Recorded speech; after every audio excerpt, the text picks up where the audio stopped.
ദൈവതിരുനാമത്തിന് മഹത്വം ഉണ്ടായിരിക്കട്ടെ. എൻ്റെ പേര് സാംസൺ. ഞാൻ വരുന്നത് പത്തനംതിട്ടയിൽ നിന്ന് ചെന്നീർക്കരയിൽ നിന്നാണ് വരുന്നത്. ഞാൻ ഉടമ്പടി എടുക്കുന്നത് 2022 ഉടമ്പടി എടുക്കുന്നത്. ഞാൻ ജോലി ചെയ്യുന്നത് UAE-യിലാണ്. അവിടെ ഇൻ്റർനാഷണൽ ഫുഡ്സ് എന്ന് പറഞ്ഞിട്ടൊരു കമ്പനിയിലാണ് ഞാൻ ജോലി ചെയ്യുന്നത് 2020 തൊട്ട്. അപ്പം ഇങ്ങനെ കമ്പനിയിൽ ഇങ്ങനെ ജോലി ചെയ്തുകൊണ്ടിരിക്കുമ്പോൾ പെട്ടെന്നൊരു 2 വർഷമൊക്കെ ആയപ്പോഴത്തേക്ക് സാലറിയൊക്കെ ഭയങ്കര പെൻഡിങ്ങും ഒക്കെ ആയി തുടങ്ങി. അങ്ങനെ പിന്നെ വല്ലപ്പോഴുമൊക്കെ ഇങ്ങനെ കിട്ടും. നമുക്ക് വർക്കുണ്ടെങ്കിലും വല്ലപ്പോഴും ഒക്കെ ഇങ്ങനെ സാലറി കിട്ടുന്നത്, അതായത് മാസത്തിൽ 3 മാസം കൂടുമ്പോൾ അങ്ങനെ. പിന്നെ അങ്ങനെ ആയി 1 വർഷത്തോളം സാലറി കിട്ടാതെയായി. അപ്പോൾ അങ്ങനത്തെ ഒരു ഫിനാൻഷ്യൽ ക്രൈസിസിലൊക്കെ ആയിരുന്നു.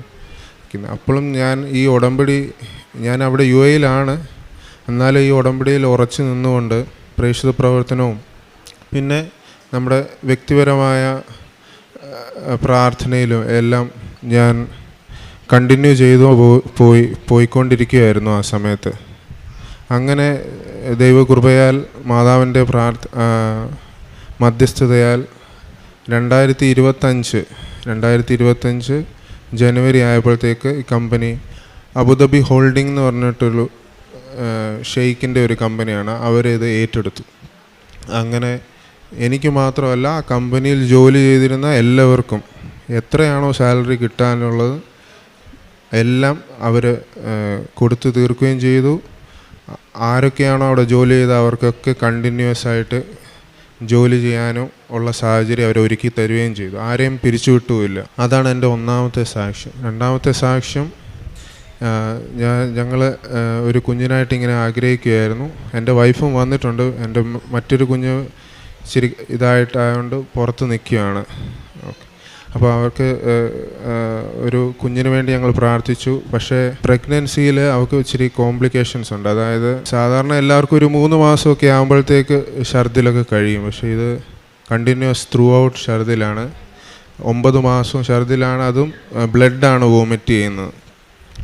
സാധാരണ കേസിലൊക്കെ അത് എയർലി പ്രഗ്നൻസിയോ അല്ലെങ്കിൽ ടെർമിനേറ്റ് ഒക്കെ ചെയ്തായിപ്പോകാം. പക്ഷേ ഇവൻ്റെ കേസിൽ 9 മാസവും ഛർദിലായിരുന്നെങ്കിലും 9 മാസം കഴിഞ്ഞിട്ടാണ് പ്രസവിച്ചത്. അതുപോലെ 3 കിലോ ഉള്ള ആരോഗ്യമുള്ള ഒരു ആൺകുഞ്ഞിനെ ദൈവം തന്ന് ഞങ്ങളെ അനുഗ്രഹിച്ചു.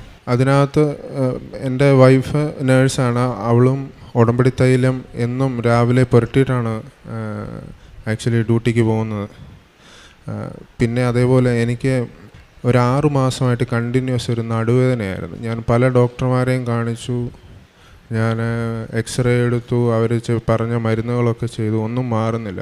അങ്ങനെ ഒരു ദിവസം ചൊവ്വാഴ്ചത്തെ ധ്യാനം കൂടിക്കൊണ്ടിരിക്കുമ്പോൾ എൻ്റെ കയ്യിൽ അന്നേരം ഉപ്പായിരിക്കുന്നത്. ഞാൻ ഡ്യൂട്ടി സമയത്ത് ഞാൻ ഇച്ചിരി ഉപ്പ് എൻ്റെ കമ്പനി കൊണ്ട് വെക്കാറുണ്ട്. അപ്പം ഞാൻ ആ ഉപ്പ് എടുത്തിട്ട് ആ സമയത്തൊന്ന് അച്ഛൻ പ്രാർത്ഥിക്കാൻ നേരത്ത് ഞാനൊന്ന് പ്രാർത്ഥിച്ചു.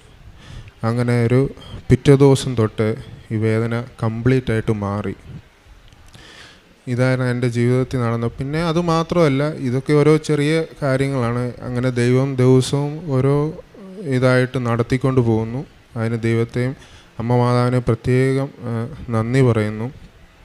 അതേപോലെ ഞാൻ ചെയ്ത പ്രേക്ഷിത പ്രവർത്തനം എന്ന് പറഞ്ഞാൽ ഇവിടുന്ന് പത്രം കൊണ്ടുപോയിട്ട് അവിടെ ഞാൻ UAE-യിലാണ് ഞാൻ താമസിക്കുന്നത്. അപ്പം അറിയാം, അവിടുത്തെ റെഗുലേഷൻസൊക്കെ അറിയാം. എന്നാലും പറ്റുന്ന ചർച്ചുകളിലെല്ലാം പോയി, കത്തോലിക്ക ചർച്ചിലും ഓർത്തഡോക്സ് ചർച്ചിലും അങ്ങനെ പല ചർച്ചുകളിലും പോയി ഇൻ പേഴ്സണായിട്ട് ഓരോരുത്തർക്ക് എനിക്ക് കിട്ടിയ അനുഗ്രഹങ്ങൾ പറഞ്ഞുകൊണ്ട് തന്നെ അവർക്ക് പത്രം ഞാൻ കൊടുത്തു. അതേപോലെ സാമ്പത്തികമായിട്ടും ഇച്ചിരി ബാക്കിലൊക്കെ നിൽക്കുന്ന കുട്ടികളെ പഠിപ്പിക്കാനുള്ള സഹായം ചെയ്തു വരുന്നുണ്ട്. സ്പെഷ്യലി എയ്ഡഡായിട്ടുള്ള കുട്ടികൾക്ക് സഹായം ചെയ്യുന്നുണ്ട്.